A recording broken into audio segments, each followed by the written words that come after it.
You're listening to The Gary Harris Show on Tide 100.9 in Tuscaloosa. TuscaloosaThread.com for more local news, sports, and weather coverage all throughout the day. It is absolutely free. Don Hartley, Town Square Media, Tuscaloosa. The Gary Harris Show. UCM hosts Tider Insider TV, Crimson Tide Kickoff, play-by-play for Alabama sports, and sports director for WVUA 23.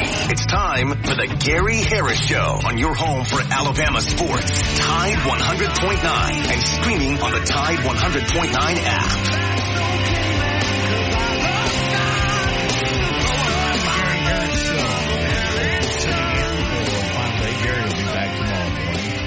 You just heard from Wynton Berry. Gary is down in Destin, Florida over the pre-4th of July holiday weekend. So imagine he's having a fun, as Wynton mentioned, with all that traffic. It's bad enough during just a regular summer weekend. But, man, I've been down there on the 4th of July, and if it weren't for grandchildren, I would have never made it. But it wasn't nearly as bad as I thought, to be honest with you. So wherever you are, from Orange Beach, where my family is now, to Destin, where Gary is. Welcome into the Gary Harris Show. Welcome phone calls throughout the show, and you can crank them up right now. Let's chat. What happened over the weekend? What are you thinking of? 205-342-9904. Topic of the day, I was just talking to the collection of producers. Wyatt Fulton is at the helm here. Just before the show, it is the 1st of July, which, first of all, where did June go? I know. It went up in smoke, literally. That's the hottest June I can remember in a very, very long time. And we don't see a whole lot of cool in the future. But it is the 1st of July, 2024, and have been talking about on Tide 100.9 and 1230 WTBC all throughout the morning. It's an historical day. I mean, Texas and Oklahoma are now official members of the Southeastern Conference. And, you know, when we first got the news, which, by the way, they did a great job of cloaking it. When we first got the news, everybody's very excited. They're pumped up.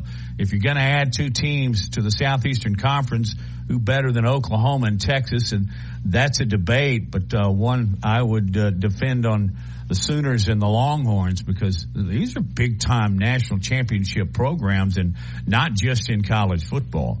But anyway, they are in now. They're members. I guess did they have an official deal where they changed the flags downtown Birmingham, or did they put flags up in these stadiums and these arenas in Norman, Oklahoma, and Austin, Texas? I imagine they kind of did. Wyatt, you just told me something a minute ago. Did Texas have kind of a celebration there on campus to just say, hey, SEC, look out, we're coming? Oh, yeah. They had a whole shebang out there in Austin, Texas. Greg Sankey was there. Sark talked a little bit. I think Ewers even had a little bit of a media availability during the whole introduction process. Threw a party. It was almost like the Texas State Fair was back in town in July instead of October when it normally is. But it was a whole thing out there. They had a fireworks show, lights, the whole 9 yards. So Texas is very excited to join the SEC. And I think Oklahoma is actually having one today now. They had them on separate days, so Greg Sankey could make an appearance at both. But yeah, they had a whole party out there, a whole bit of a media availability, and Texas and Oklahoma joining the Big Dogs Conference in the SEC. Let me cut straight to the chase in the question concerning college football. Is Texas going to come in here and throw their weight around, run the table? I think so. I think Texas is going to I'm actually in the middle of figuring out my preseason predictions, because with Media Days coming up, as a media member, I get to vote on who I think is going to be winning the conference and who I think is going to be, representing the SEC in Atlanta for the SEC championship. So I'm in the process of figuring that out. Right now, I think I've got Texas going to Atlanta. Their first year in the conference, having a similar stint to like Missouri did. Remember when Missouri and Texas A&M joined the conference? Missouri was in Atlanta for the SEC championship in back-to-back years. I think Texas is going to have a very similar start, where they're going to come in and they're going to make a strong push. They may not quite compete with like Bama, Georgia, but Texas is seated probably about number 3 at the very lowest right now in the SEC. Day one, and they're already a top 3 team in the conference. Didn't Missouri, when they went back-to-back to Atlanta, didn't they play Alabama one year and Auburn the next? Lost to both of them? Yep, lost to both. The first year was 2013. That was the Iron Bowl that we do not discuss here in Tuscaloosa. And then the next year, 2014, Blake Sims led Alabama to a SEC championship win over the Missouri Tigers. Was it the Auburn year that Trey Mason rushed the ball like 47 times or something? And I'm not exaggerating. I think it was. Yeah, that Auburn crazy rode the coattails of Trey Mason to that SEC championship win. Yeah, and Missouri ought to be pretty darn good this year. Wouldn't want them on my schedule, but then again, you're gonna have to play them all eventually. And this year, you can go over the schedules all you want to. I guess it's a given that Florida may have the toughest, but when you play in this league, they're all tough. You mentioned SEC Media Days, and when I looked down and noticed it was July 1st, and by the way, I didn't know it was coming, but 2 weeks, you'll be in Dallas at the Omni. I've never been to the Omni in Dallas, but I'm assuming it is more than capable of hosting. What do you think? Is it up to 1,200 members of the media, something like that? Does that sound about right? That does sound about right. Of course, you got national media, local. You got Dallas reporters who don't even cover the SEC that are getting credentials for this event because it's hosted in their city. So you've got local media, national media, independent reporters, reporters for the teams and everything like that. So the entire brain trust, basically, of the SEC is going to be converging on Dallas for 1 week at the Omni Hotel. So it's going to be a lot of fun. There's going to be a lot of people there that think a lot of different things, and I'm excited to do some digging and figure out who the one media member is that always votes for Vanderbilt to win the conference. It happens every year. I'm excited to do some digging and figure out who's doing that. You know, one of the things that has amazed me, and I was there in 1983, yes, before you were born, before most people listening to this show was born, when they first started it at Sheraton in downtown Birmingham. There was one radio station on Radio Row. Well, it can't be a row with one, but there was the guys at Jocks, and we went, and now there are 25 or 30 on Radio Row. So it has grown and grown and grown, and you're going to be there, which I think is very, very cool. Got a couple of questions concerning that, but one of them is, you said in our little pre-game chat there that you were interested in, putting things together and where you were going to put your votes and all that. One of the things that I always just kind of raised my eyebrows is that there could be, let's say, 1,000 members of media there, and they'd be 250 ballots. I'm going, what are you doing? The SEC's feeding you lunch and dinner every day. Could you at least take the time to vote? But I always thought that was just a little bit curious. But for the Southeastern Conference and original members that are much further east, this is an investment. I mean, a television station goes out there with a videographer, a reporter, and perhaps a producer. That's 3 people in Dallas for almost a week. I'm glad to see the Tide is sending you out there. That's very, very cool. Did you go to Atlanta last year? I did not. So I got this job in December, like after the SEC championship this past season. So this is my first, or I guess this is my second major event that I'm covering, because I did end up going to Phoenix for the Final Four. So I've covered the Final Four. Now I'm going to SEC Media Days in Dallas, and I'm incredibly excited, but nervous. I've never been in like a big environment like this where, I could be walking around. I could be walking down the street in Dallas, and hey, there's Quinn Ewers. Wait a minute, okay, Jalen Milrose over there. Carson Beck's there. Oh, he's talking. Oh, Kirby Smart is actually in this restaurant that I just walked into. Yep. Just randomly meeting up with other media members, just randomly seeing coaches and players and stuff like that, and getting access to, I think this is the coolest thing too, getting access to other teams' head coaches and other teams' star players. The Georgia reporters are going to ask most of the questions to Kirby Smart, but I've got an opportunity to ask Kirby Smart a question or talk to Quinn Ewers for a couple of minutes outside of, covering a game where that player is like outside of Alabama-Texas week, will I get a chance to talk to Quinn Ewers outside of that week? So it's going to be really cool. And I've got a couple of questions for some other coaches in the conference, not just Kalen DeBoer, but believe you me, Wednesday when Kalen DeBoer rolls up, and I'm sure what'll probably be a black unmarked car, I got plenty of questions for him and the crew of SEC or the crew of Alabama players that will be in Dallas. Well, you mentioned Kirby. What's the first question you'd ask him? I'll tell you mine in advance is what the heck are you going to do without Bowers? That's a great one. What are you going to do losing 3 of your top 4 pass catchers from last season? You're losing your couple of top DBs to the NFL, but, you know, Kirby always reloads. Georgia always reloads. I think what I would probably ask is, hey, you've got the caliber of programs in the SEC, and the competition just got even tougher adding Texas to the conference. And we'll say Oklahoma as well because they are a big name in college football. You've gone back-to-back national champions. What are you using to keep your team motivated now that you have reached the mountaintop multiple times in a row at this point? And are the games against, and a little sidebar question that I may not ask in like the big group, but if I get him in like a one-on-one, I may ask him this question. Is the Alabama game still as big as it was because your mentor is no longer on that sideline? Is it still as big to you as it was? Is it still as big to the University of Georgia as it was now that Nick Saban is gone? That's a good question. There are others. What's the first thing you would pose? Or what do you think maybe the national media, let me put you in their chair, what do you think they're going to be most interested in when they talk to Kalen DeBoer? How are you going to handle Georgia? How are you going to handle playing in these environments that, you know, you maybe didn't see in the Pac-12? Yeah, he's played at the Coliseum. He's played at Oregon, but the Coliseum and Oregon do not match up with Neyland Stadium.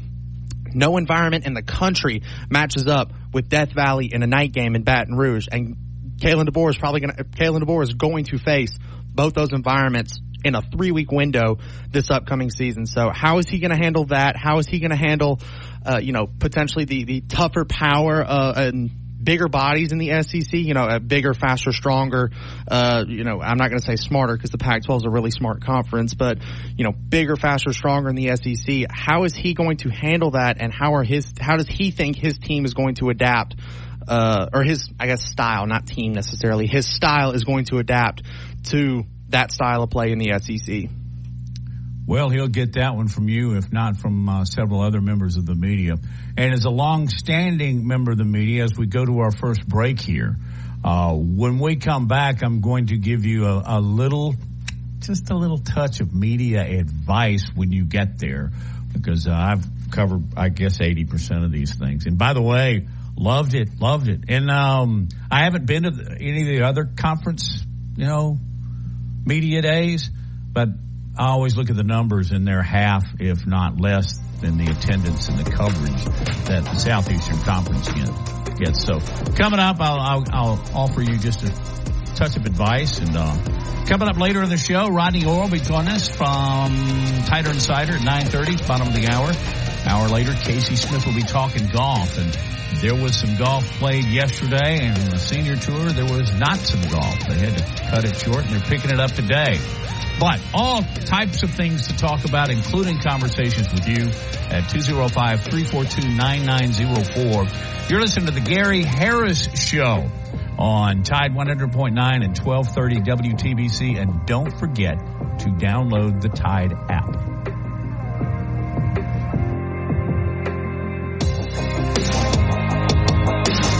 DEAL or text DEAL to 511-511. Your order is back with a 90-day guarantee. All dogs are unique. Your dog results can and will vary. Message and data rates may apply. As much as Innisfree has evolved, it will always be that place to escape and have a good time. Whether it's for a game day weekend, to reminisce on college days, or to create new memories, if you're looking for a good time, there's only one thing to do. Head to the Free at 1925 University Boulevard. And don't forget about the Lucky Lunch Meat and 3 special. Monday through Friday from 11 a.m. until 2 p.m. Get a meat and 3 vegetables for just $8.49. Or for a lighter appetite, try the Lucky Lunch soup, salad, or sandwich combo. I'll see you at the Free. Life doesn't wait for when your finances are in perfect order. It just happens. But no matter what surprises come your way, Alabama Credit Union will be here to help make it affordable with great personal loans, mortgages, and auto loans. They offer an easy application process and fast decisions so you can stay focused on feeling good about whatever life brings your way. Alabama Credit Union will be here to help make it affordable with great personal loans, mortgages, and auto loans. Alabama Credit Union, loans for real life. Visit alabamacu.com to learn more. Some rules and restrictions apply. See if you're eligible for membership, then join today and feel good about your money. Tide 100.9 Tuscaloosa weather. The sky mostly sunny today with only a small chance of a shower this afternoon or early tonight. The high today 94, tonight's low 73.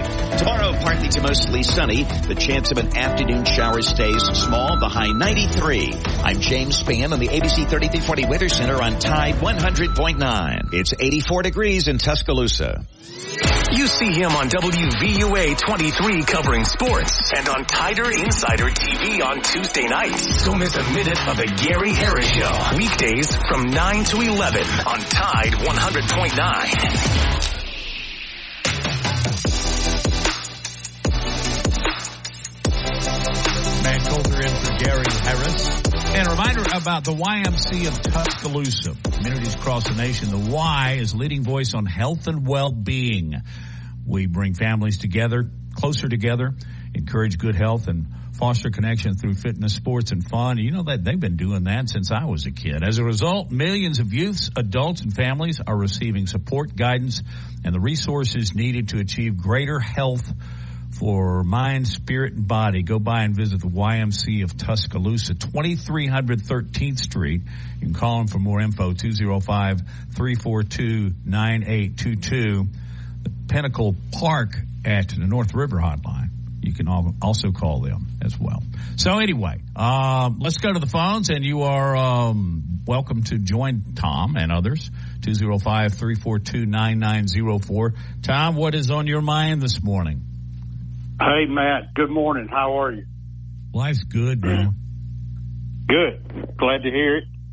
Talking about the question of the day is why I called in about Texas and them moving into the neighborhood and establishing their own homeowners association rules and regulations that generally dominate because they don't like the neighborhood they've been living in. So they're going to move over here and do the same thing to this neighborhood that they did over there. And let's just look at that for a minute. Longhorn Network, where is it? It's gone now. That's right. What did they do in the Big 12? Nothing. Well, how as much far as money winning a Big 12 championship? Yeah, they won it, but it wasn't many of them. Yeah, they bring a lot to the conference, but I'm talking about they think they're going to do. They're going to rule the roost, so to speak, in the SEC. Now, if they can, they will. But here's the thing. You know, they're not moving into the neighborhood where there's a lot of little brothers. There's some big brothers in this conference. You're right. LSU, Alabama, Arkansas has been a thorn in their side through the years, and others, Auburn and Georgia, Tennessee. I can go down. You know, there's a lot of people that have the ability to hang your rear end to you when you roll into their state. Well, and on the road, that's where I think Texas is going to really get it. You know, Ole Miss will pack it. They'll pack Vaught Hemingway. Same with, going to Florida. They will not play but a couple of teams like they had in the Big 12 as far as just a road game. And they're going to get one every weekend they're playing in the league. And right. I think that's going to be a little comeuppance for them.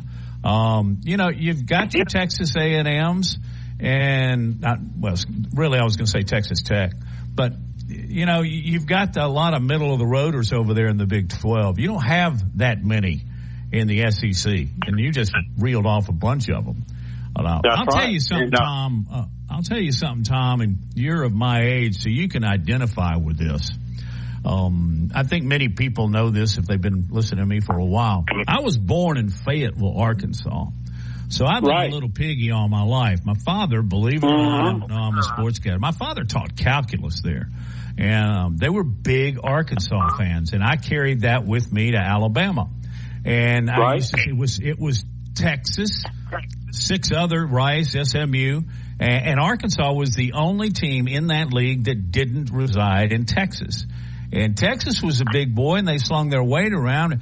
Arkansas would put up their dukes, you know. You remember the 69 game? You remember the 69 game of the century? Nixon went? I do. I do. Golly. I think I literally cried when Arkansas lost that game. But anyway, my point is, in a roundabout way, I've never liked Texas.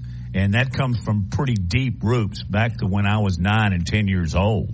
Because Texas was the big bully in the Southwest Conference.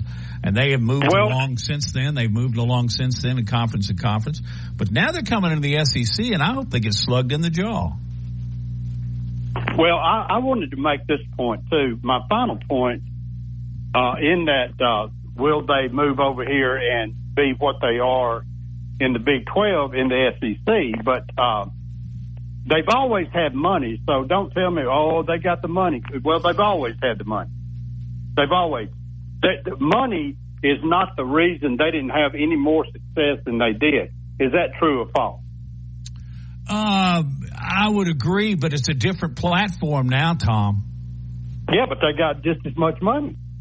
Yes, but now you talk about NIL and getting kids to get into the transfer portal, and I think their bag of gold is larger and more important now than it was 3, 4, 5 years ago. But does that equate to success? That's my whole point right there. Their bag of gold's been bigger than everybody else's anyway, all the time. Did that equate to success? Texas A&M, when they hired Jimbo Fisher, you ain't going to be able to touch him. They got oil wells pumping gold, not oil, gold. They got so much money. There's no way. They fell flat on their face. Money does not equate to success. Now, here's another gem.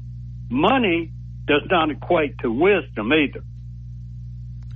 No, I've known a few people that lacked and had. I'm just going to leave it at that. Anyway, that's what I was thinking about. That's what I was thinking on the question the other day. Do you read the hiring of Schlossnagle? Do you read anything into that? Is Texas saying, "Hey, look out"? I sure do. Yeah, I sure do.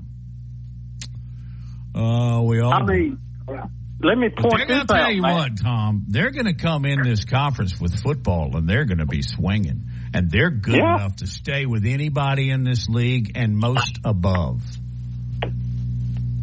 Let me tell you something about the hiring of Schlossnagle. Okay? All right. They picked the time that they were going to announce the firing of the coach right before the national championship game. And they picked the time that they were going to announce who they were going to hire right after the national championship game. They also waited till A&M took the podium in Hoover with Jimbo. When he went to the mic, they announced, guess what? Texas and Oklahoma's coming into the SEC. That was the worst thing in the world for A&M. They were sitting down there in College Station holding the fact they were in the SEC up there with Texas. They thought they had been equated with Texas, and then that happened. But it's the timing that Texas pulled the string on all these things is what makes that a rivalry. Agree?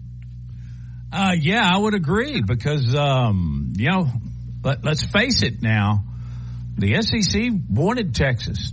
Don't you think? I don't know. There's nobody in their right mind that wouldn't. Right, exactly. Well, we'll see. Love you, man. Take care. Hey, Tom, you're a good caller, and I appreciate you. You're a good guy. Okay, Wyatt, here's some really lame advice for when you go to Dallas, and you're gone in 2 weeks. All right? Although you're a young guy and there'll be a lot of your peers, colleagues there, resist staying out late with Gary Harris, Lindsey Hall, and Glenn Stewart.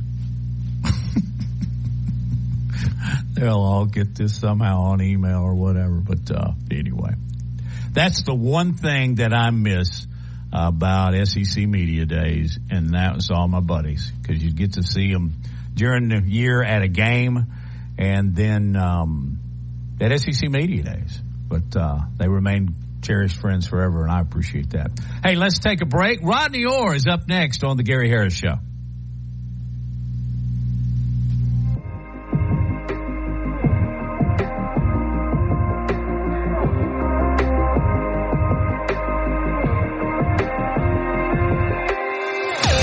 Changes within just a couple of days. Text support to 511-511. These statements have not been evaluated by the FDA. This product is not intended to diagnose, treat, cure, or prevent any disease. Tax fees may apply. Tuscaloosa's Old Colony Golf Course is an 18-hole championship layout designed by 1976 U.S. Open champion Jerry Pate. Director of Golf John Gray and fitting specialist Bob Montgomery are PGA certified.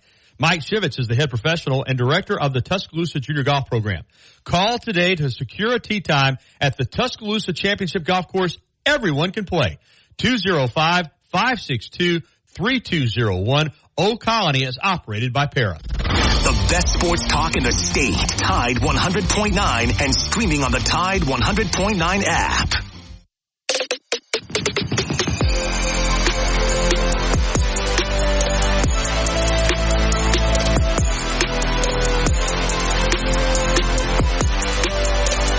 Back with the Gary Harris Show. Matt Coulter along with Wyatt Fulton sitting in, and hoping Gary's having a blast down at the beach for his 60th birthday party. Joining us a regular on Mondays at 9:30 is Tider Insider Rodney Orr. Rodney, it's Matt here. How are you? Matt, I'm doing really well. How are you? Good. I did see you a couple of weeks ago. Unfortunately, It was at Gary Harris's mother's funeral, but I do watch your TV show and listen to you, and be very, very honest, we're really proud of what you've done over the past 30 years. You've done a whole lot for yourself, your family, your book, your faith. I could go on and on and on, but let's just start with over the weekend. Didn't Alabama pick up a recruit? Yeah. Well, you know, they've had a hot streak here. Well, of course, they're calling it a cold summer is the way they're referring to it, you know, Matt. So, well, first of all, let me say this, too. You know, we started Tider Insider 28 years ago, and we introduced it on your show on another channel, a station in Birmingham with you and Scott Griffin back in the day. I'll never forget that moment, but that certainly was a big boost and a springboard for where I am and what's going on now. So I'm very thankful to you and to Scott, of course, for that. But yeah, Dejon Lee, a 5-star cornerback out of Mission Viejo, California. He committed to Alabama on Friday. You know, he's 6'4". He's almost 6'4". You don't find many corners that height, but Alabama and Georgia were probably his top two. And of course, every school in the country would have loved to have had him. So this is another really big pickup for Alabama, sitting around 20 commitments right now in this class. And, you know, Matt, they're number 2 in the country in one of these recruiting services. I think number 3 in another one. So anyone that questioned whether or not Kalen DeBoer and his staff could come down here and recruit, I think they're kind of getting their answers right now. Throughout the 17 years that Nick Saban was at the University of Alabama, he got defensive backs. And we know why. That's what he coached. I mean, he still coached those positions himself on the field. Is DeBoer able to keep? I don't know if anybody can keep up with the number of All-Americans Alabama got in the secondary, but it's such a critical part of the game now, especially at corner. Is DeBoer holding his own as like what Saban used to do? You know, let's just go back to what happened last year. You know, Nick Saban had 3 5-star cornerbacks committed when DeBoer got here, and he held on to them. You know, they could have left. So he did a great job of retaining those 3 guys, and Zabian Brown, Jalen Mbakwe, and Zay Mincy. And then, of course, this year we mentioned Dejon Lee, who's a 5-star corner, and he's got Chuck McDonald, who is another highly regarded cornerback out of the state of California. He's a 4-star rated player out of Santa Ana Mater Dei, the same school as Bryce Young. So, yeah, he's got them, and then Derek Smith is a safety prospect, probably. He could play wide receiver, but he's from Selma Southside. And then he brought in several guys in the portal in the secondary that I think are going to help Alabama. One of those, Keon Sabb, who played at Michigan last year, was really instrumental in their stretch run to the national championship at safety. So I think he's going to step in and kind of help ease the pain with the departure of Caleb Downs. But yes, to answer your question, I mean, I think they're certainly recruiting well in the secondary. D-line too? Well, the D-line is such a premium position, and there's so few top-notch guys out there, and this year doesn't seem to be a banner year at that. So it's been tough. I think Antonio Coleman is a really good player that they've got committed out of the Mobile, Saraland area. Actually played with Ryan Williams at Saraland. So I think he's a really good prospect, very good. So, yeah, and then London Simmons is a kid from Flowood, Mississippi that they have committed that, my Mississippi source over there tells me he's a really good player. He's going to be even better. He's got so much potential, but he's a great, great, great kid. Leadership qualities throughout, he's going to bring that. So they're doing okay there. They're doing how do they finish? I mean, again, there's some guys, Floyd Picard is a kid from Miami that once played in the Mobile area for Ronnie Cottrell. That's a really, really good interior defensive line prospect.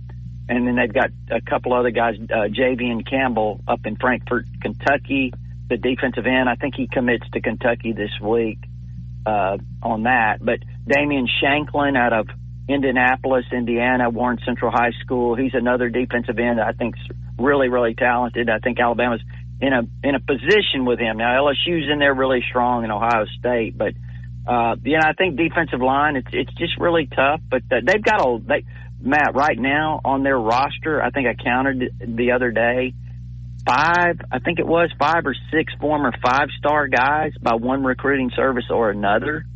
So they've got a pretty healthy group of guys already on campus. You mentioned a name that I think I speak for a lot of Alabama fans. When it was announced that he was headed to the transfer portal, everybody went, wow, man, that's Caleb Downs. Now that that's several months removed, can you go into any detail what happened? I think one thing is that and Caleb and his father kind of made it clear back when they came to Alabama that Nick Saban was a big part of the reason that Caleb really wanted to play for Nick Saban. Caleb did, and I think that's that had a lot to do with it. When I think if Saban would have stayed, Caleb Downs probably would not have entertained leaving. But Saban left, and then I think honestly, Ohio State is dealing in NIL with big numbers and throwing deals around, and they've pretty much bought a roster. You talk about A&M a few years ago. Well, I think this is kind of very similar with Ohio State, just being honest with you. And I don't know what Caleb Downs' deal was in terms of NIL, but I've heard some things, and it was a pretty sizable deal. So I think that probably was part of it as well. I think A plus B got you C there. It was minus Nick Saban and then plus a lot of cash. Or NIL money, how transfer portal, somebody pulled a Brinks truck up. Where is Alabama on the verge of some guys that we could really see playing time in the future? In terms of on the team right now? No. Recruiting wise, how much more we got in 25? Oh. Who else is exciting? Well, it's amazing. I mean, it really is the job that Kalen DeBoer, Courtney Morgan, and this coaching staff have done so far with the guys that they landed, 10 guys in June. And guess what? I did a piece just late last night for early this morning. I think they called it a cold summer. I think the cold streak, if you want to call it that, or the forecast for July is more cold weather because Alabama's in position. Tomorrow, a very elite tight end out of El Dorado Hills, California, is going to announce his commitment. His name is Caleb Edwards. He's 6'6", he's 240, he can run. He's really good. Alabama, Oregon, Texas, you name it. He had the offers on the table, and I think he picks Alabama, Matt. I think that's another California kid that Alabama's going to land. And I'm also really interested in seeing when AK Deer, the running back who just decommitted from Ole Miss, who's probably one of the top 2 running backs in the country. Really? I didn't know he was highly rated. Yeah, I think one service has him number 2 in the country at the running back position. And I think he's going to be, obviously when it's all said and done, he'll be pushing that 5th star. But I think we could hear something from him this week, maybe, about Alabama. I don't know about the receiver, Caleb Cunningham over there from Ackerman. There's been some talk that he may pull the trigger this week for Alabama. But now he's had a lot of different leaders. And one of my top Mississippi sources says over there that, don't, even if he commits, that could be a from here to December battle. And so those are 2 guys. But really, Matt, here's the guy that I'm waiting on too. A guy named Ty Haywood. He is from Denton, Texas. He's a 5-star offensive tackle. I've had someone who started for 4 years in the SEC on the offensive line told me this guy is potentially a top 15 pick in 3 or 4 years. And he's 6'6", he's 290. A lot of people think he's the number 1 offensive tackle in the class of 2025. So I think he pulls the trigger at some point. It could happen this week, could happen next week. I'm not sure, but I really like Alabama's position. Florida State and Oklahoma are in there really heavily, but I think Alabama, I like their position. And if that happens, they've got a heck of an offensive line class that they've put together. They've got some really other good offensive linemen. Just thinking about some other guys real quick to watch. Derek Meadows is a wide receiver from Las Vegas, Nevada, Bishop Gorman. He's 6'5". He's got really good speed. It's Alabama, probably Alabama or Notre Dame. I could see that going either way.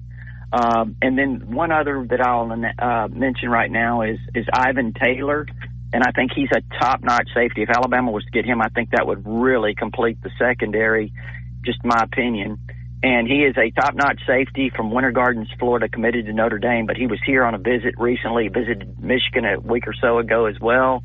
But just watch him for potentially flipping from Notre Dame to Alabama. I don't know it's going to happen, of course, but I think it's something to watch.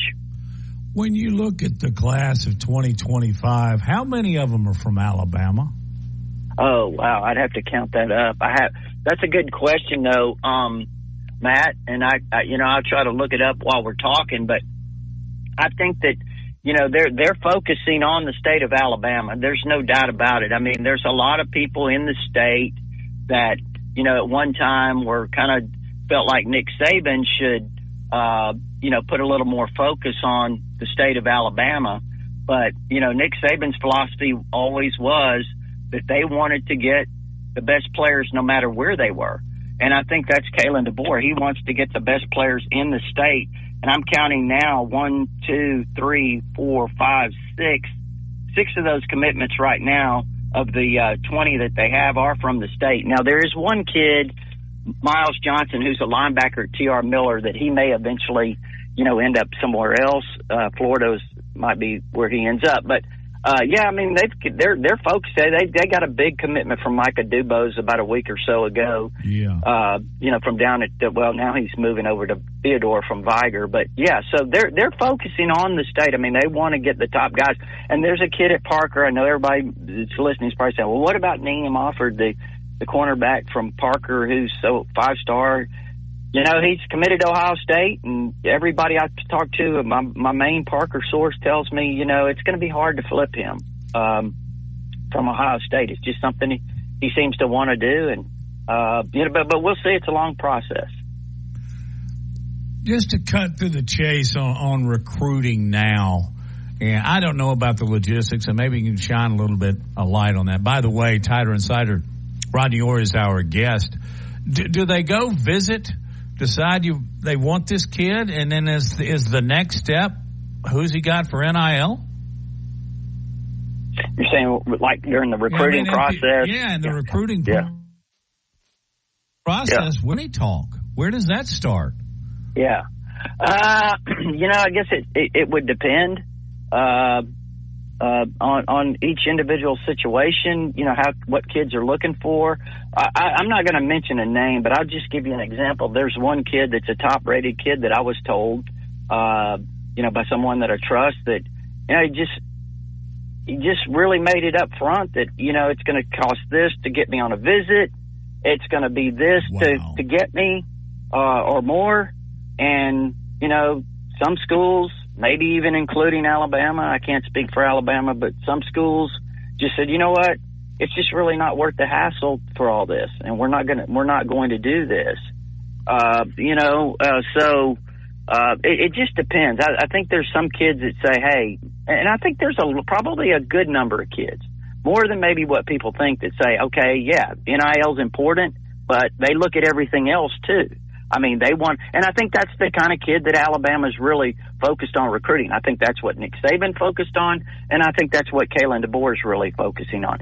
They want a kid that's going to say, they see more than just the dollar signs, because those usually don't work out. That doesn't build a good culture. And I will say this, Matt. I remember when Texas A&M signed that mega class. It was all-time historical class, according to the recruiting networks and all of this. I remember telling Gary, I probably even said it on his show and many other times, that when you recruit like that, I said, it'll be interesting to see how many of those kids are still around in a couple of years. And Jimbo wasn't even around in a couple of years. So it all fell apart. I mean, a lot of that fell apart. A lot of those kids, Evan Stewart is at Oregon now. LT Overton is over here now at Alabama. So a lot of those kids in those couple of classes that they tried to put together with money fell apart. And so it's not always that's not always the answer. And I think that's the way they're recruiting here right now at Alabama. So I will say this too, just to put this out there. So a lot of people saying that the reason for Alabama's success, it's all NIL driven right now. That is not true. That is now I don't know what their NIL deals are, Matt, but I can tell you this staff is doing a fantastic job of getting out there and recruiting guys, getting them on campus, and then showing them things that, have a real solid foundation about the program. And I think these kids are really attracted to that. Now, again, I'm not saying there's not any NIL involved, but I'm saying that's not the focus. That's not the primary focus that this staff is recruiting with. Let me wrap things up with a transfer portal question. Are there some players that Alabama's looking through there, or are you at liberty to say at this point? As far as the portal? Yeah, well, who's coming through the portal we might see in the next or is that over? Well, there may be still, I'm sure there's still some kids in the portal. Again, it is pretty much over, pretty much closed. But if there's kids still in the portal still looking for a place, I guess they still have I really don't know if they still even have an opportunity to move right now, but I'm sure they do. But I would say that I think Alabama's probably done there for now, unless something, unexpectedly comes up.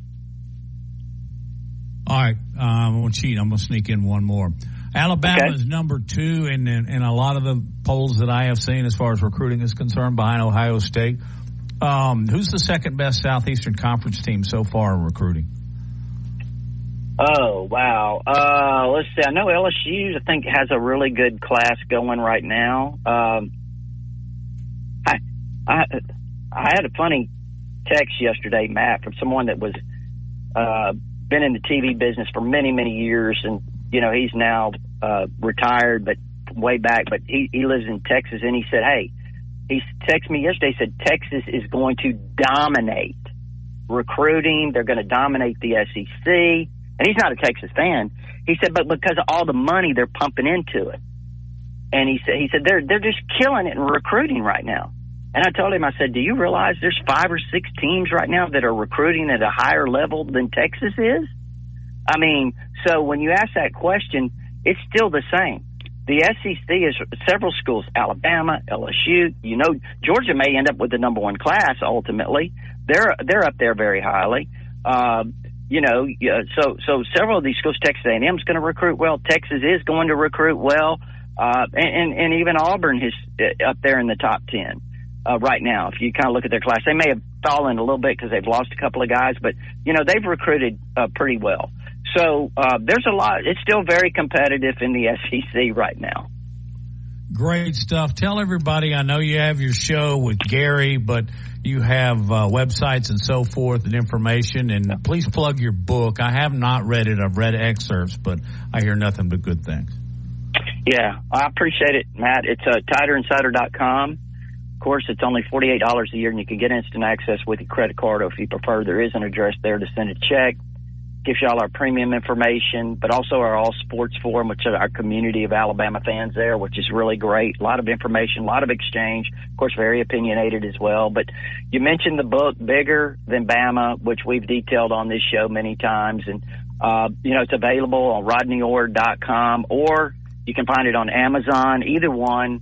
We prefer RodneyOrr.com. It's just $19.95 plus shipping and handling. But, there's a lot of Alabama football, in that, in my book, but there's also a lot of, real life stuff and, things of that nature. So you can find a description there on either one of those places, RodneyOrr.com or on Amazon.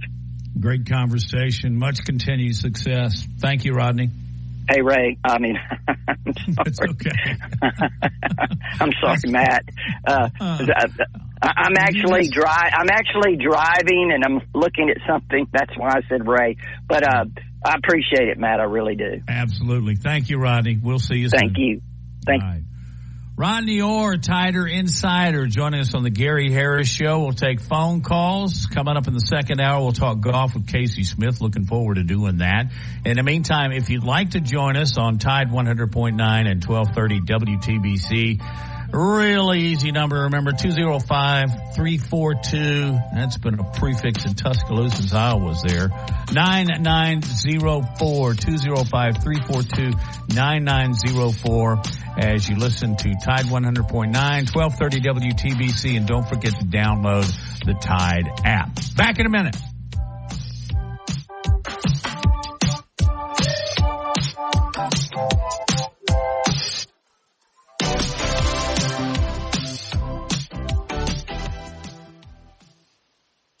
Coming up next on the Stingray Show. Coming up on Monday, we are going to be interviewing an active duty officer who served his country for 6 years and then went on to be the head coach of the Air Force Falcons. That's right, Troy Calhoun, the head coach of the Air Force Falcons, will join us on Monday evening to give us a patriotic show to talk about his time serving and his relationships with the cadets. You do not want to miss this episode if you are an American. By Tidwell Chiropractic, the only third-generation chiropractor with over 26 years experience in Tuscaloosa. Call Tidwell Chiropractic at 752-2503. Los Tarascos has been serving Mexican favorites like burritos, fajitas, and quesadillas since 1999. Their new location is at 4100 Owen Parkway in Northport. And of course, you can find Los Tarascos in Tuscaloosa at 110 Skyland Boulevard. The bar areas feature big screen television so you can enjoy your favorite sporting events. Los Tarascos features daily happy hour specials.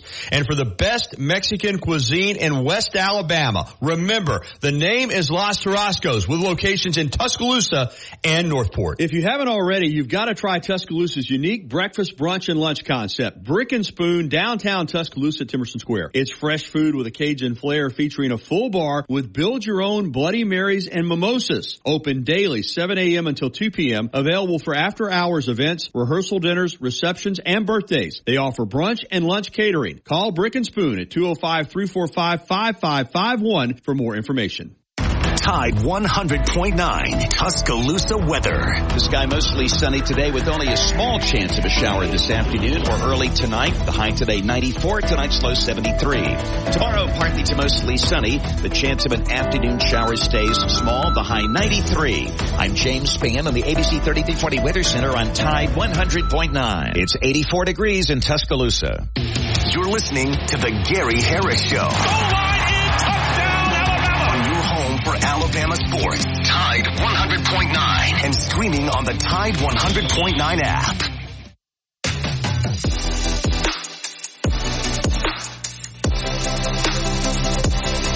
Back on the Gary Harris Show. Matt Coulter sitting in for Gary. He will be back tomorrow morning. Our phone number is 205-342-9904. I posed this question to Wyatt about 45 minutes ago, since in 2 weeks, SEC media will, they'll flood Dallas. Let's just say that. And with the addition of Oklahoma and Texas.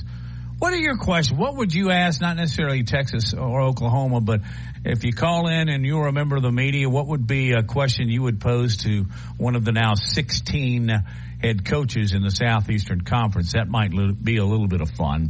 As we wrap up our first hour, though, I want to remind you the Gary Harris Show is brought to you by Alabama Credit Union. You can visit alabamacu.com to learn more. Alabama Credit Union, loans for real life. Some rules and restrictions apply.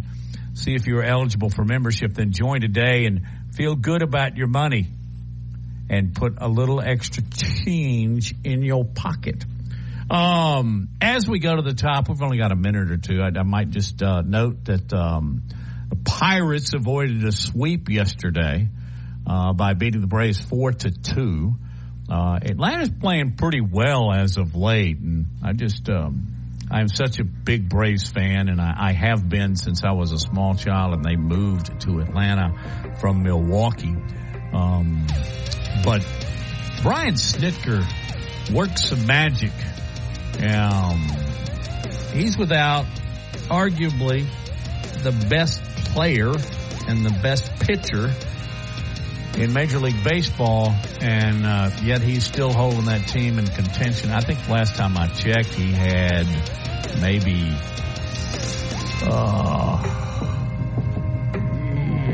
I'll get into the Braves on the other side. We're out of time. Sorry about that.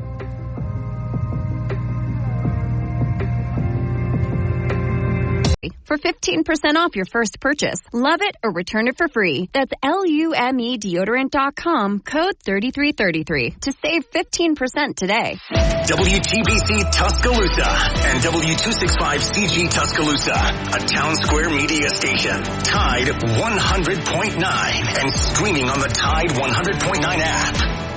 From the Fox Sports Studios in Los Angeles, here's Kevin Wyatt. A flurry of NBA deals this morning, and it was early in the morning in which we heard the report. Paul George going to Philadelphia as he's going on a 4-year, $212 million max contract. And the 76ers not done there, as they're giving Tyrese Maxey a 5-year, $204 million extension.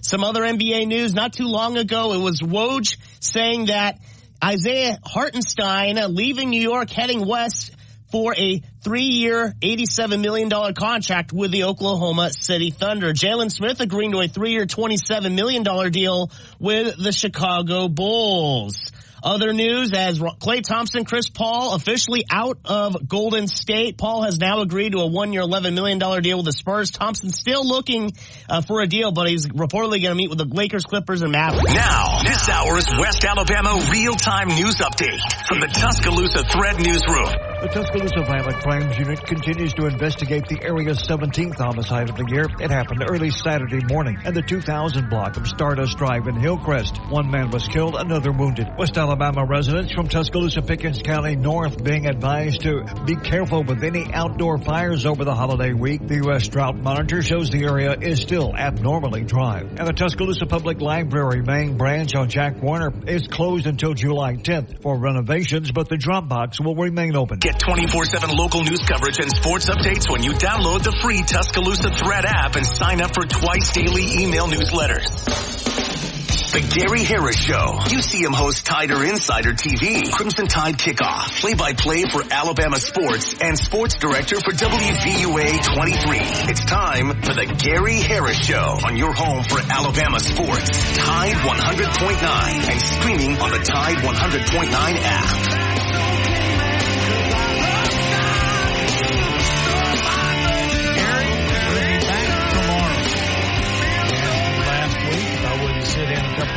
For him, and I said, yes, I will be glad to. My name's Matt Coulter. I've been a long-time sportscaster in the state of Alabama, and I appreciate him asking, and it's been real fun. Really good conversation, as always, with Rodney Orr, and he told you some of the news that I think we've gotten in the last 24 hours. Dijon Lee, a cornerback, is going to be a part of the 2025 class, and that was just a nugget from all of the information that Rodney Orr from Tider Insider was able to pass along. But the story of the day, from listening to Wimp and Barry this morning all the way through our first hour of the Gary Harris Show, is in 2 weeks, Wyatt Fulton will be making his debut at the SEC Media Days. I remember my first. It was very, very cool, and I think you'll get a big charge out of it. And let me tell you, going to the Final Four certainly prepped you for this, Wyatt. It really did. There was a bunch of media people there. There was a bunch of Tuscaloosa media people able to be there, able to be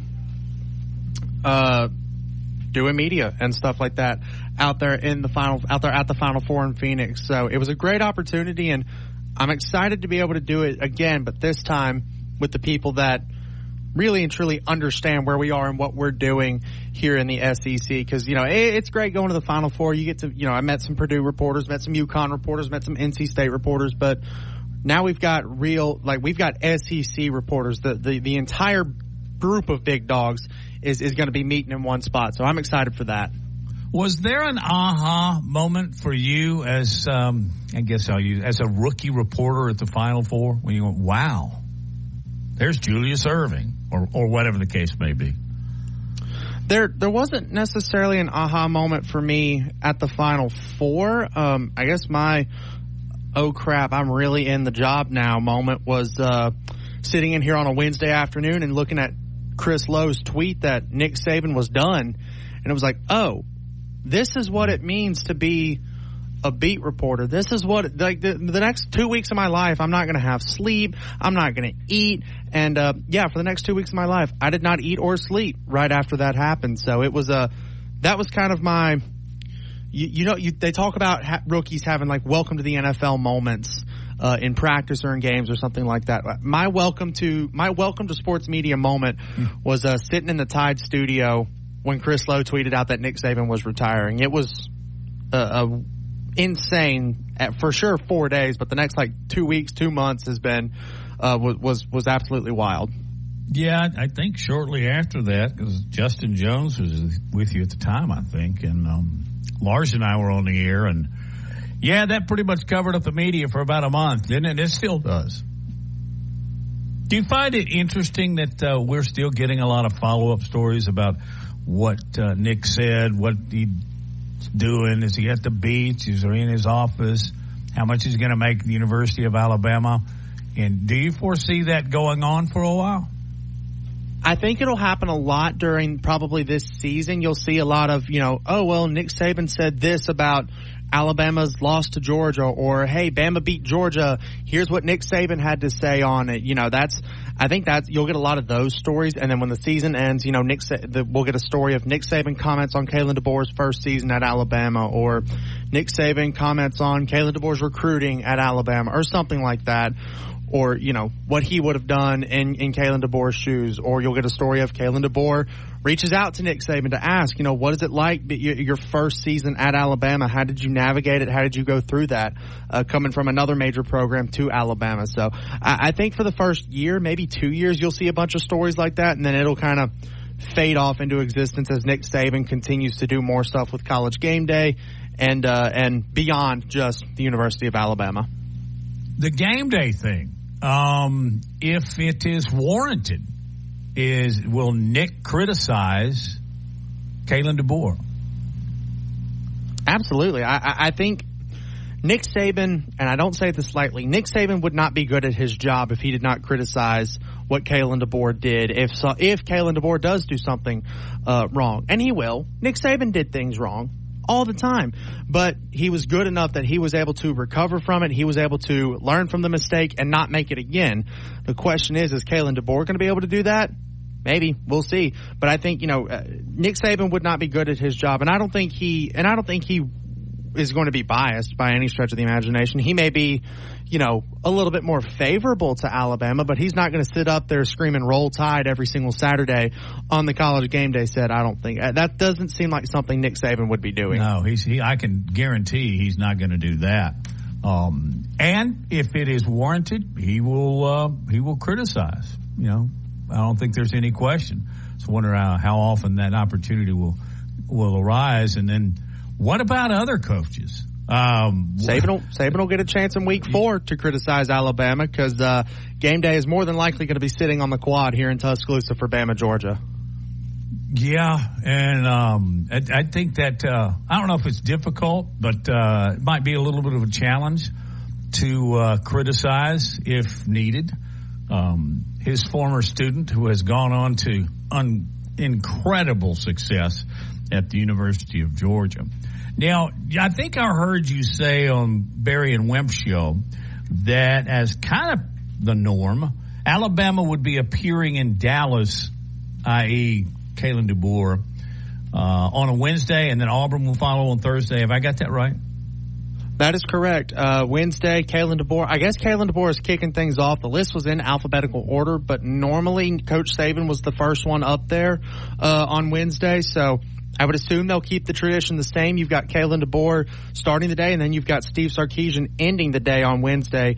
And then Hugh Freeze and Auburn will be second up on Thursday. So it'll be interesting, but as always, in the standings and at SEC Media Days, Alabama is ahead of Auburn.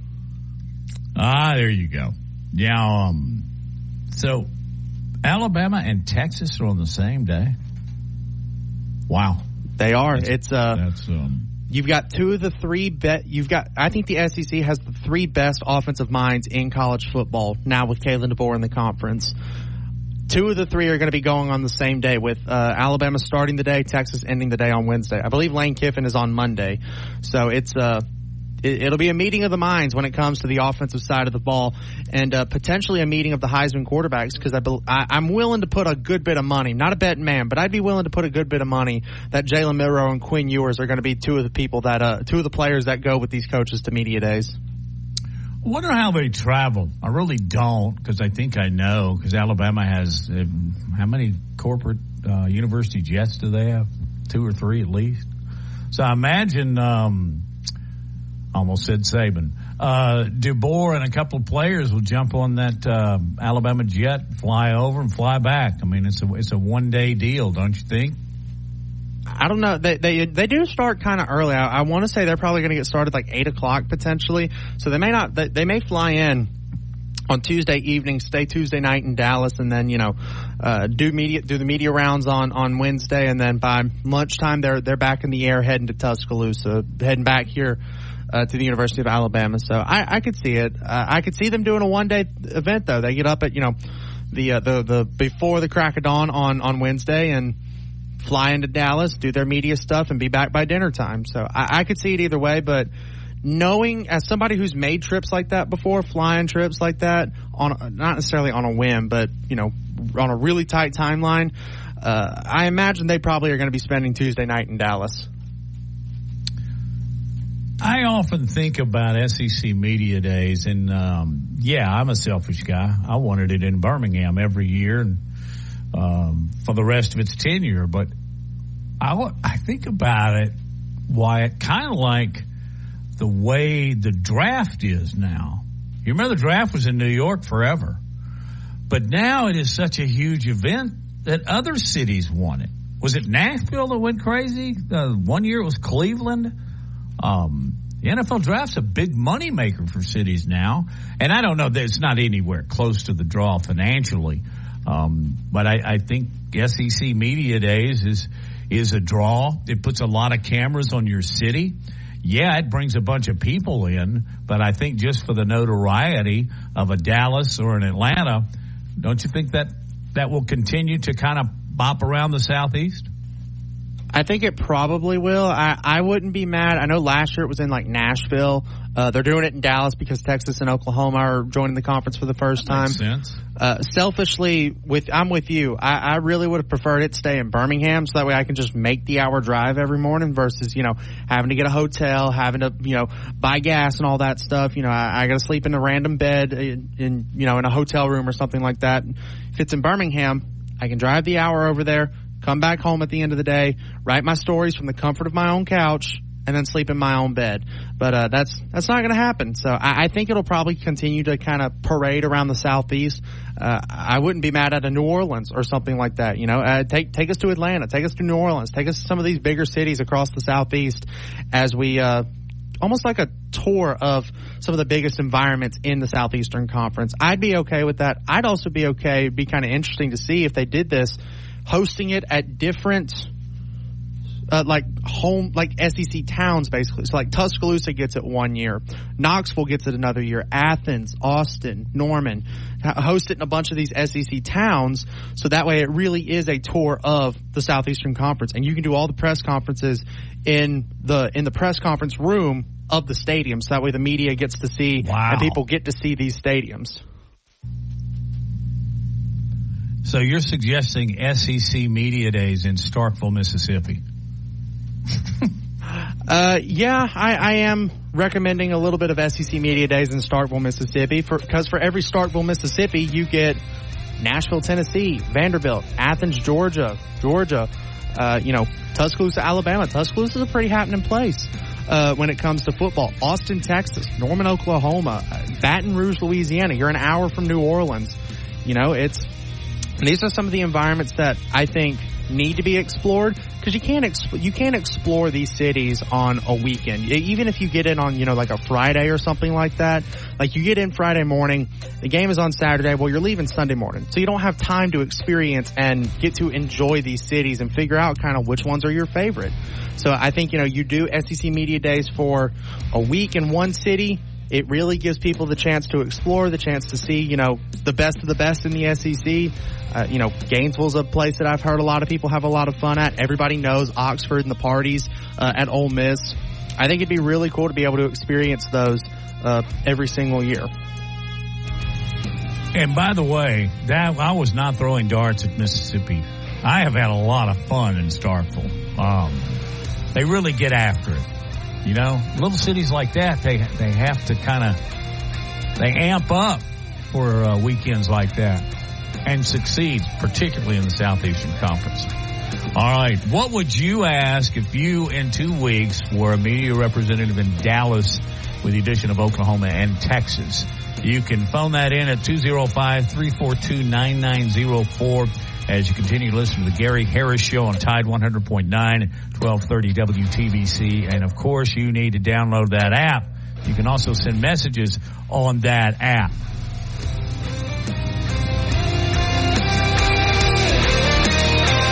Sweet vinaigrette dressing and spicy Cajun sauce. And check out our breakfast catering menu. Blues Q and Brew is open 7 days a week. We're located at 1825 McFarland Boulevard North in the Northridge Center.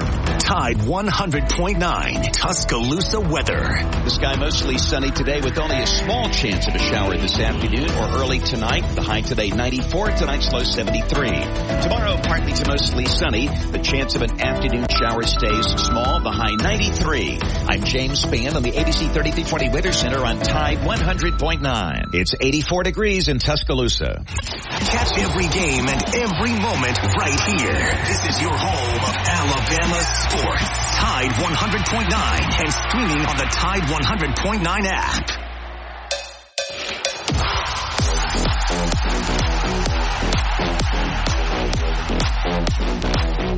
Back on the Gary Harris Show, Matt Colton, Gary back tomorrow. We're talking golf. Casey Smith at the bottom of the hour. In the meantime, I welcome the phones, 205-342-9904. And according to my man Wyatt, Ellis is on the line. Ellis, what you got going on today? How are you doing this morning, Matt? I'm great, Ellis. Thanks for phoning in.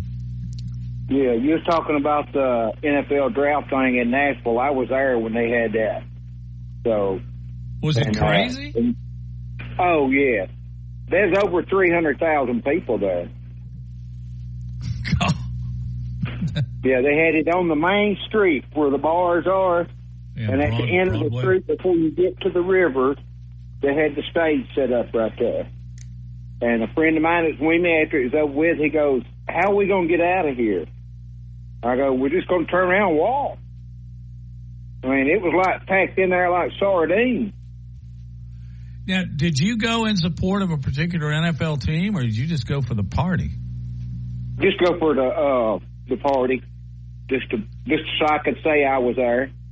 So, how long did it take you to get back to your car?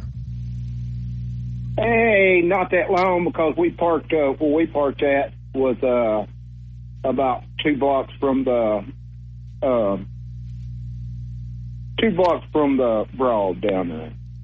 We parked at the library parking garage. Well, we saw on television, all of the things as far as the logistics of who's going where are concerned and all that pageantry. What else did they do? Did they have free concerts and stuff like that on the very same stage? Yeah, they had free concert. I can't remember who it was, but they did have free concerts. They had all kinds of stuff going on. I mean, and plus, the bars down there, yeah, it's a good area for bar hopping. That's for darn sure. Yeah, I live 60 miles from there. So, where do you live? I live in Manchester, Tennessee. It's in between Chattanooga and Nashville. You know where Monteagle Mountain is? Oh, I've been down. Isn't that the twistiest interstate in the world? Yeah. I mean, there's some parts of that interstate you have to go like 35 miles an hour, right?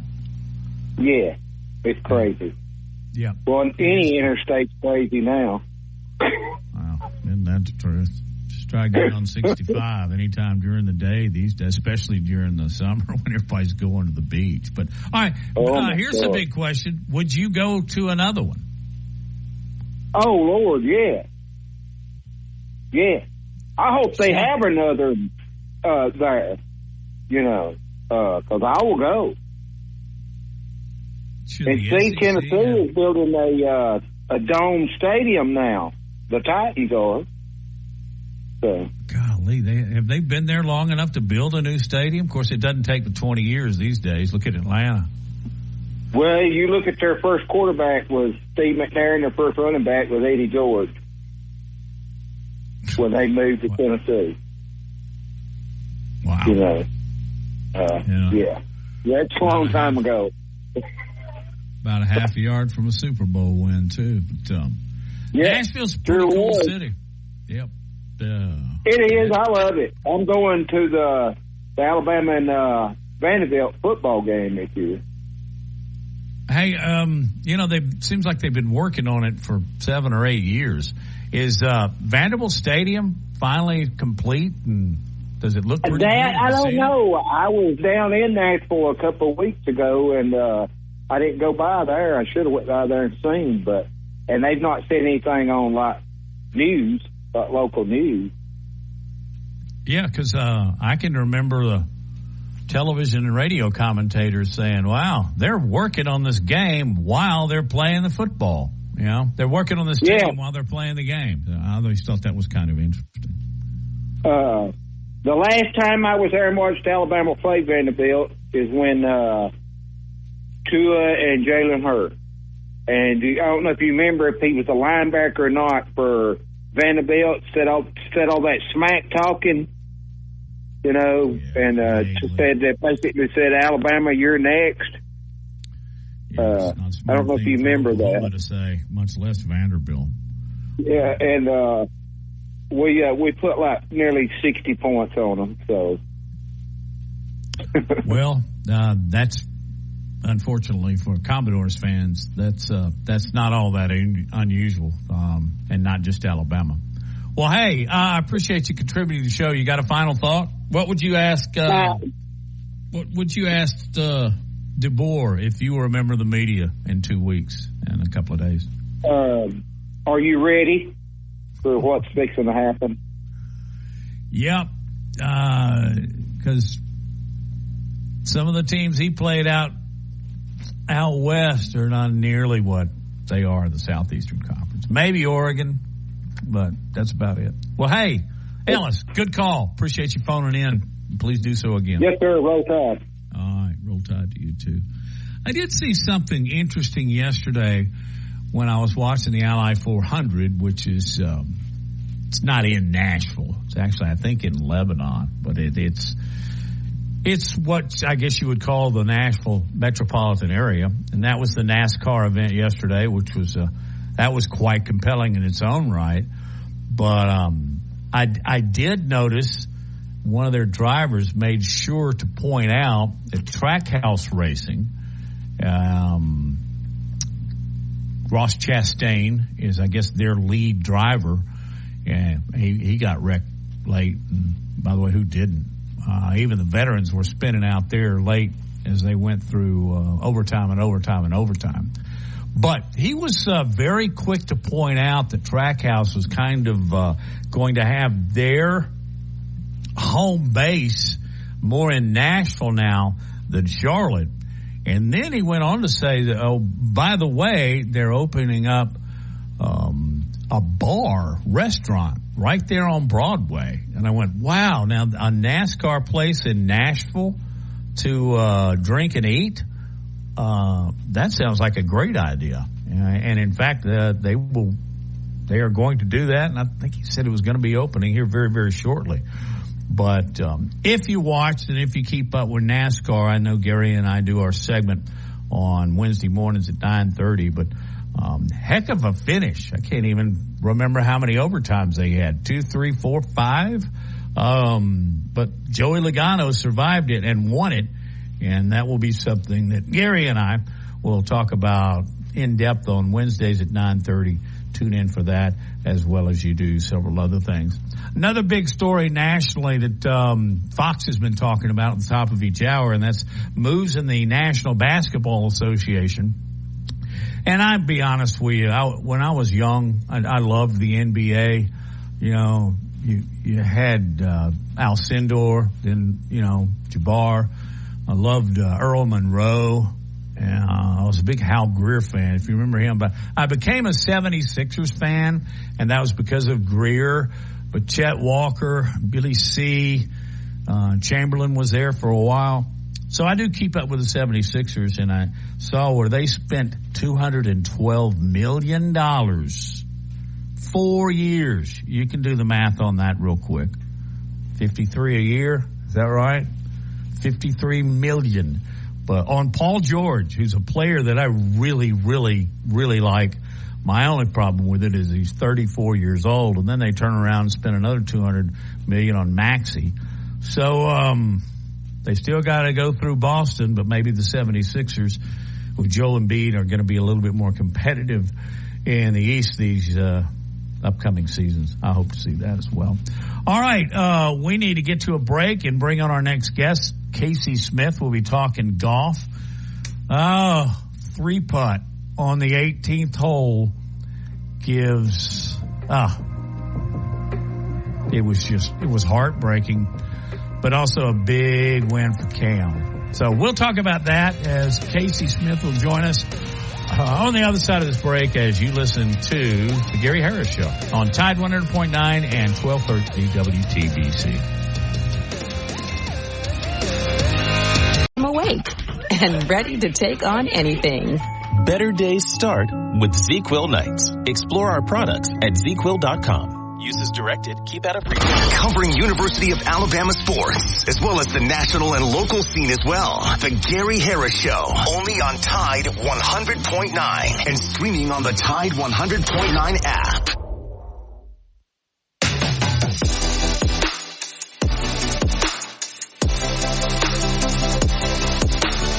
Gary Harris will be back tomorrow. Matt Coulter sitting in for him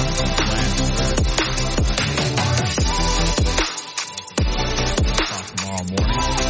Regular on the show, golf analyst Casey Smith to talk golf on a Monday, and I can't think about anything that's more fitting. You finish up the tournaments over the weekend, and you talk some golf. Casey, Matt Coulter here. How are you? Doing great, Matt. Hope you're doing well. Doing fantastic. If you could dodge a few raindrops this weekend with the temperature down, it wasn't a bad weekend to try and play some golf.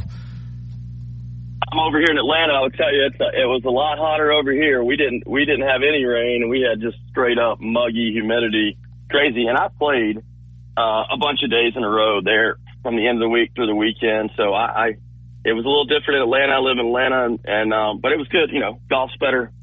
Hot golf's better than cold golf, and golf's been on a pretty big run this week. When you had the presidential debates, talking a lot of golf, and you know, you get the world of golf got some extra juice this week, and obviously at the PGA tournament at Rocket Mortgage Classic in Detroit, that had a pretty wild ending yesterday with Cam Davis. Congrats to Cam Davis from Australia for really just hanging on and getting a win.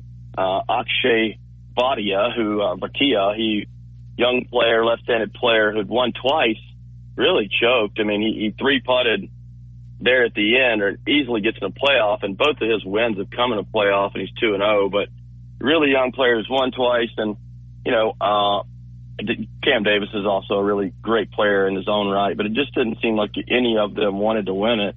Davis Thompson, actually originally from Auburn, Alabama, finished second. His dad, Todd, used to run the SGA GT.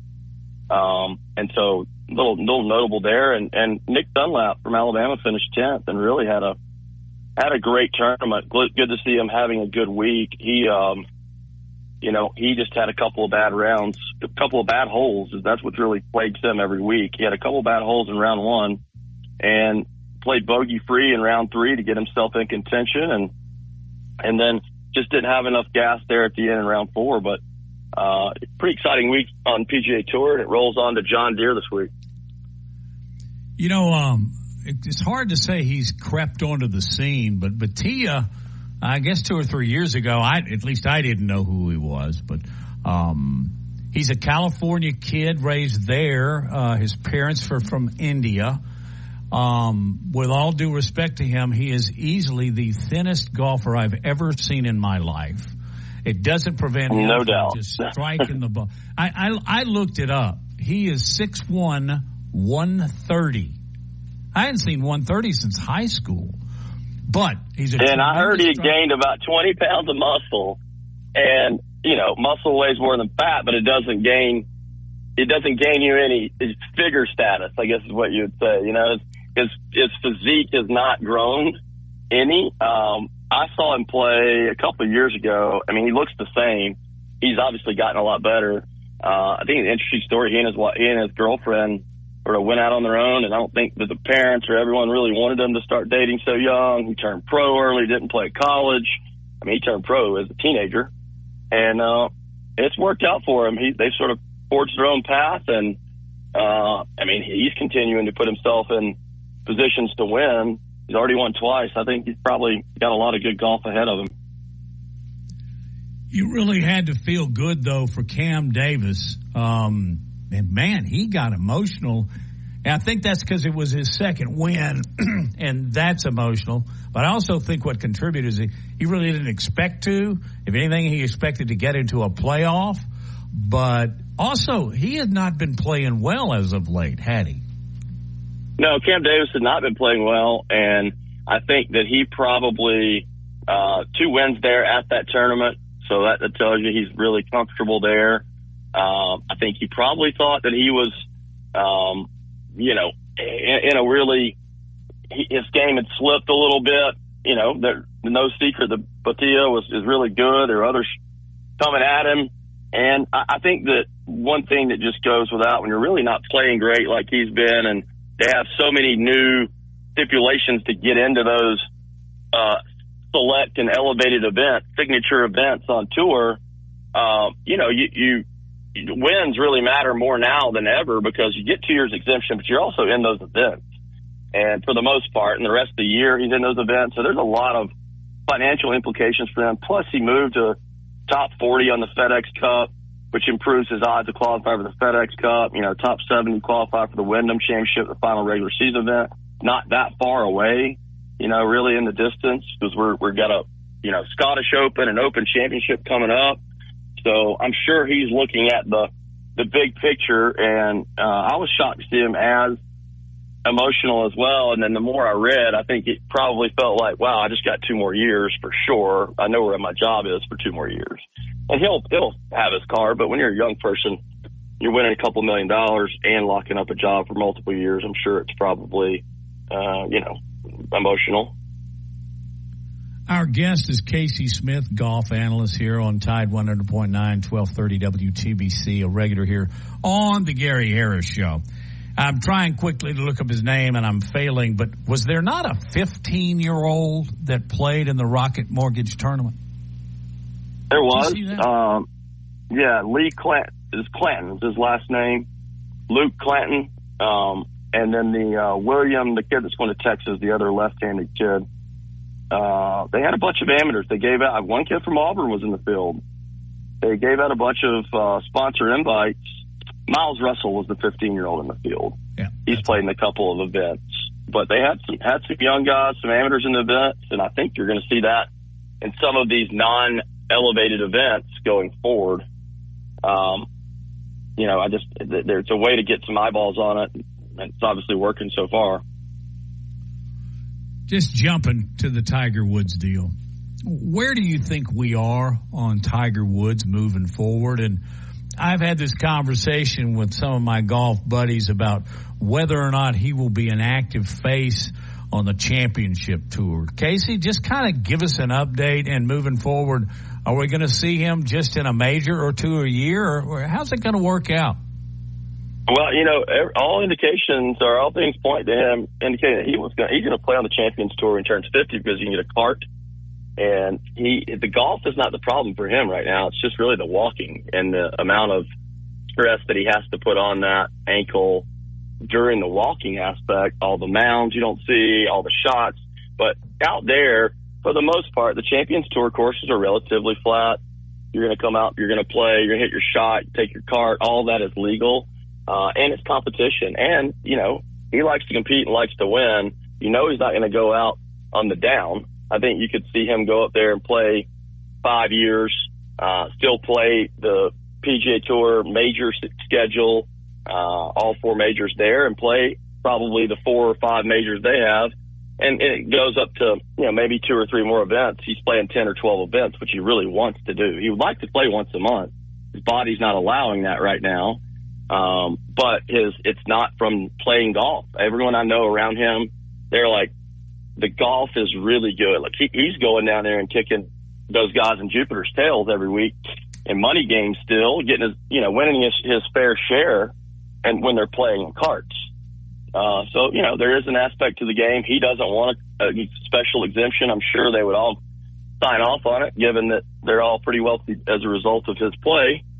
And, you know, I think you're going to see him help get this PGA Tour live, you know, merger, whatever you want to call it, on track. He's already had a big play in that. Most people I know think that that's a done deal now. It's just getting the fine details worked out. But he's really led the charge on that, and still giving himself a little bit of time to heal. And I think you're going to see him at the Open Championship coming up, Royal Troon, and, you know, over there, pretty flat. Everyone's, you know, anyone can win over there, especially if they get some bad weather. It probably favors him more. I know it makes it probably a little achier and harder to get moving on all of the surgeries he's had. But yeah, I think you're going to see Tiger Woods. I think he wants to compete. I think he wants to probably leave a mark for his son. I think he wants to go out on a high note. I just think he's a grinder and he's competitive. So I think we're going to see more of Tiger Woods. It's just getting to where he's learning how to manage this and play right. It seems like, from what I read and see, that Charlie is following in his dad's spike marks. Of course, I guess they don't use spikes anymore, do they, Casey? But I think you get the reference here. How good is he? He's really good. A friend of mine, he has an event that he played in and he won, and he's like, you know, you just go watch his swing. Really, really incredible golf swing. obviously learning from the best, plays in the games with all the tour pros. I hear that a lot, and which is going to make you a better player. I don't think they've really, relative to where his ranking is on the National Junior Golf Scoreboard or where they're projecting him. It's really not it's not a reflection of how good he is, because his parents have shielded him a little bit from some of those bigger events, trying to let him just forge his own way, but still now playing in active events. He went out and qualified for the U.S. Junior. I think it's probably one of those things you just see him play a little bit more each year, and that's been the case as he's gotten a little older. So they didn't just force him out there to be Tiger Woods' son and allowed him to ease his way in and make his own way. So I think you're going to see him. I hear he's very interested in playing golf at Alabama potentially as well. So something else to keep an eye on.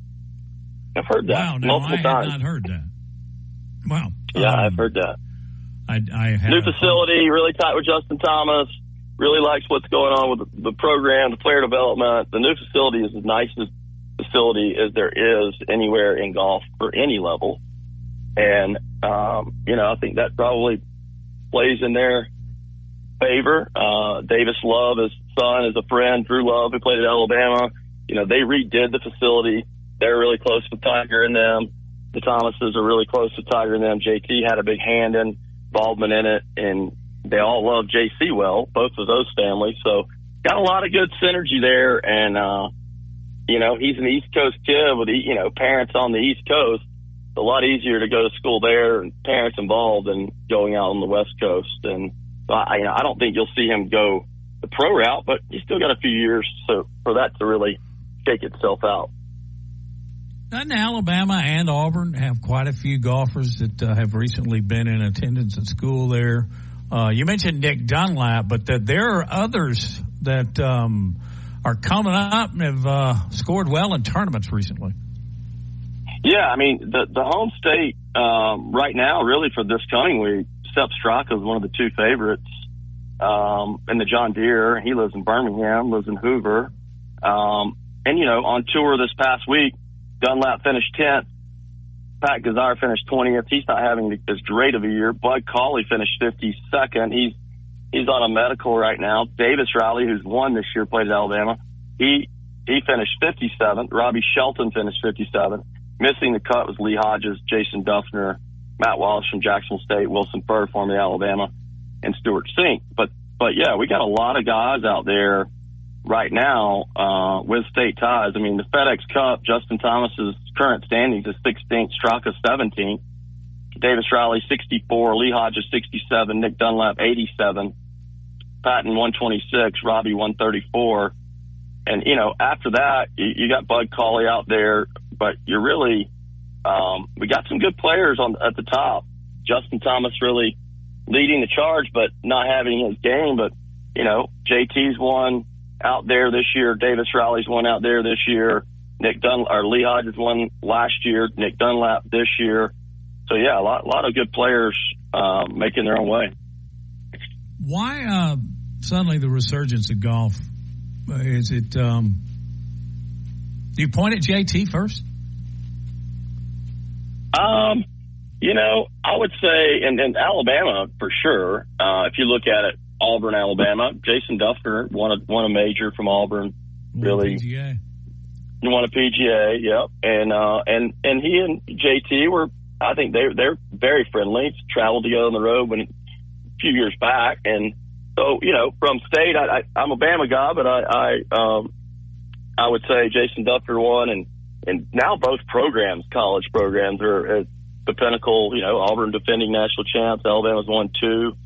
Both have great programs, recruiting great coaches. So, yeah, I mean, you're going to continue to see this push to tour from guys from both of these schools. Same with Georgia, same with Vanderbilt. And the crazy part about it is, as good as both of those schools are, you can think that the best amateur over the last 3 or 4 years, Gordon Sargent, didn't stay in state, or it would have probably been either program would have been very dominant. Yeah, he's from Birmingham, played at Vandy. Yeah, and something else to note, which is pretty crazy, that Richard Bland, who left which was really unique, that he was leaving the PGA Tour to go to LIV, knowing he was going to turn 50 and have a chance to dominate on the Champions Tour, because he's really he's gotten better and better with age. And so they gave him some exemptions to get in the Champions Tour majors this year. And now he's won the Senior PGA and the Senior US Open yesterday. So he's won 2 majors. And he's still on LIV, 51 years old. So it's interesting to see how that's shaking out, and probably in a big picture scenario, further helping get that deal done. Well, I think they're playing now up in, is it Connecticut, in the Seniors Tour? Isn't he second right now? Something like that. He won. It's over. He won. It's at the Newport Country Club in Rhode Island. Rhode Island. That's it. US Senior Open. So the guy that was dominating, I think he was from Japan. He must have folded a little bit, huh? Yes. The Fujita, he shot one over yesterday, and Richard Bland shot -4. Dickie Pride from Tuscaloosa missed the cut, and Joe Durant missed the cut. But, why Tiger Woods, to answer your other question, look, Steve Stricker's dominating out there. He finished 4th. I mean, he's literally dominating. Singh, Els, names that he's played against, Rocco, those were his buddies because he got out on tour so early. Now they're all out there, and I think, there's a chance for him to go out there and compete against some of those guys again.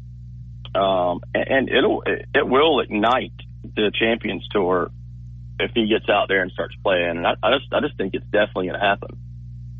Tiger at Greystone. Can you imagine the crowd that would bring? It'll be nuts. Because Champions Tour goes into markets where there's not PGA Tour events, and so you're going to get a feel of a PGA Tour event. You're going to go from having 15,000 people there, 10 to 15,000 a day, to 25, right? And that's a lot. Yeah. But you can write it down. They'll sell 25,000 tickets a day if he's in the field. Casey, final question. Well, where is the PGA and LIV Golf right now? It appears they're very, very close, if not already, working a deal that I guess will satisfy most anyway. Yeah, the LIV's going to come in as basically an investor and going into a for-profit entity, and we'll just be able to boost purses and how they bring this together and how it all looks. I think that's still TBD, because the team golf has got a little bit more legs.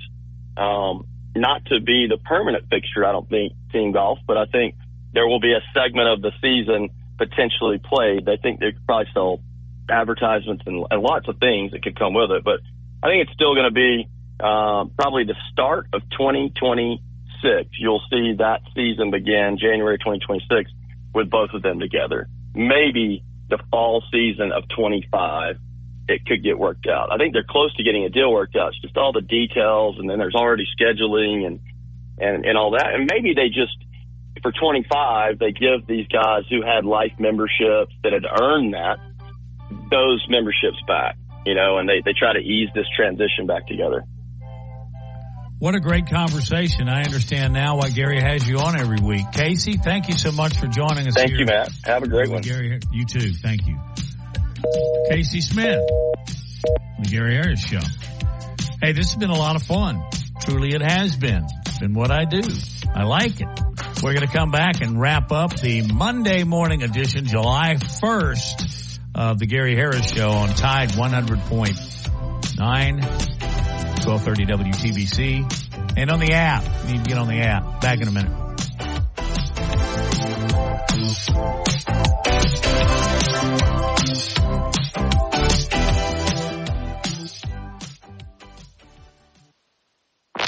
Coming up on The Game with Ryan Fowler. Coming up on the Monday edition of The Game, we're going to take your phone calls, 205-342-9904. We're also going to feature Drew DeArmond. We'll talk to Martin Houston. We'll talk to Barrett Salee, all starting at 2 p.m. here on The Game on Tide 100.9, 1230 WTBC, your home of Alabama Crimson Tide Sports. The longest running sports program. 100% satisfaction and appointments set around your schedule. Give us a call for all your steam cleaning needs. 205-553-9460. Houston Hydro Steam. Quality work you can stand on. If you haven't already, you've got to try Tuscaloosa's unique breakfast, brunch, and lunch concept. Brick and Spoon, downtown Tuscaloosa, Timerson Square. It's fresh food with a Cajun flair featuring a full bar with build your own Bloody Marys and mimosas. Open daily, 7 a.m. until 2 p.m. Available for after hours events, rehearsal dinners, receptions, and birthdays. They offer brunch and lunch catering. Call Brick and Spoon at 205-345-5551 for more information. Los Tarascos has been serving Mexican favorites like burritos, fajitas, and quesadillas since 1999. Their new location is at 4100 Owen Parkway in Northport. And of course, you can find Los Tarascos in Tuscaloosa at 110 Skyland Boulevard. The bar areas feature big screen television so you can enjoy your favorite sporting events. Los Tarascos features daily happy hour specials. And for the best Mexican cuisine in West Alabama, remember, the name is Los Tarascos with locations in Tuscaloosa and Northport. Tide 100.9 Tuscaloosa weather. The sky mostly sunny today with only a small chance of a shower this afternoon or early tonight. The high today 94, tonight's low 73. Tomorrow partly to mostly sunny. The chance of an afternoon shower stays small. The high 93. I'm James Spann on the ABC 3340 Weather Center on Tide 100.9. It's 86 degrees in Tuscaloosa. The flagship station for Alabama Crimson Tide Sports. Tide 100.9 and streaming on the Tide 100.9 app.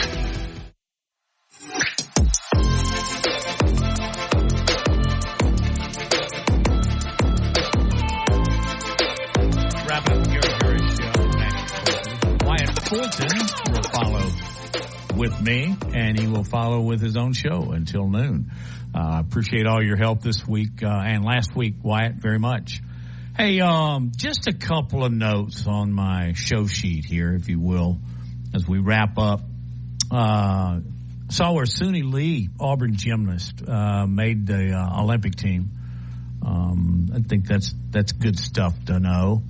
Also, we're coming up on the Midsummer Classic, as us old schoolers call it.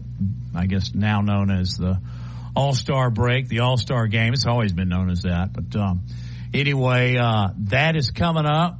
And guy that played ball just a little south of Tuscaloosa, Gunnar Henderson. Of course, he's been making noise with the Baltimore Orioles since he literally was brought up. All-Star, he may start, but he's a heck of a player. First years he alternated between third and short. He's now predominantly playing shortstop. But first of all, great name, Gunnar Henderson. But he's also from Alabama, plays for the Baltimore Orioles, and I've always loved the Orioles, going back to the 60s with Boog and Frank and Brooks. But he's also going to participate in Home Run Derby. That's what I want to ask Mr. Fulton as we roll out. Home Run Derby, are you a fan or no?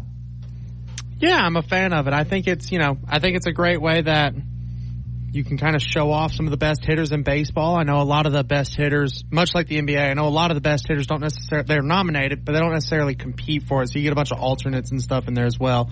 But I still think it's a really cool thing. I see no issue with it. I mean, especially if they don't have a guy pitching, you just throw a machine up there and say, hey, you know what? Just start hitting dingers, start having fun with it. And I know a lot of them do. So I'm a big fan of it. I don't think it puts too much more wear and tear on the body or anything like that. So you're okay with it. I was okay with it when they initially started. Now they've got so many darn rules and levels and, I'm talking about the rounds. And then now don't they have a ball that's different and it counts for more? I think it gets to a point where you can kind of start over commercializing it, and I think they've gotten to the point. Now, when you had McGuire and Sosa, that was some pretty darn good TV. But I've also seen in the way they have put together the format. I kind of go a little against what you're saying, Wyatt, because I think a guy did get hurt last year, I think. And you got these guys that are literally swinging for the fences. And when you don't swing like that all the time when you're playing baseball, it's not as a natural a swing. You twist your core so much that it would be like, to me, it'd be like a golfer going out there and hitting balls as long and as far as he can for an extended amount of time. And I think that takes its wear and tear on the body. But anyway, in my opinion, Wyatt, has kind of gone the way of the All-Star NBA with the slam dunk competition. Do you watch that? Do you watch slam dunk? No, I don't watch that. I watch the 3-point contest because you do get a lot of the best shooters. But I know the slam dunk contest, like LeBron and Giannis are both nominated for it just about every year, and neither of them have participated in many, many years. So I think at this point it's more so of a just kind of honor to be nominated for it rather than actually, competing in it and participating in it. But I still, I think everybody plays a little bit looser. Everybody plays a little bit more, relaxed. And so, injuries can happen. I'm walking up the back stairs here at the studio. Well, I can tear my ACL on a stair, but, just everybody knows their own body and they know how to be careful. And most of the time, injuries are not going to happen. If they do, it's more so of a freak situation, not necessarily the norm. Wyatt, have a good show today. Very much appreciate your help over the last 3. Gary Harris will be back tomorrow morning. Have a blessed day.